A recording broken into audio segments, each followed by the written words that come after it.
একদম 2025-এ শুরুতে আমার কথা বলিনি, আমি বাবা ভেঙ্গার উদ্ধৃতি টেনে বলেছিলাম যে বাবা ভেঙ্গা কিন্তু 2025 সালে একটা পজিটিভ বার্তা দিয়ে গেছেন যে 2025 সালে হয়তো আমরা এলিয়ানের অস্তিত্ব খুঁজে পাব। আমার কেন জানি মনে হচ্ছে জ্যোতিষশাস্ত্রী হিসাবে যে এই রাহুর কুম্ভ রাশির গৃহে যাত্রা এবং টেকনোলজি স্পেস ইন্ডাস্ট্রির ক্ষেত্রে একটা ব্যাপক রদবদল বা নতুন কিছু আবিষ্কার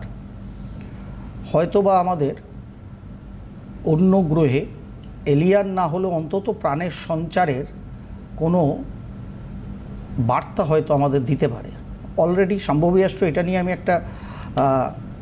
মানে রাহুর প্রভাব কেতুর প্রভাব নিয়ে যে এপিসোড করেছি সেখানে ক্লিপিংসটা আছে, যারা দেখেননি দেখে নেবেন। জ্যোতিষশাস্ত্র দেখুন, কুম্ভের ঘরে রাহু,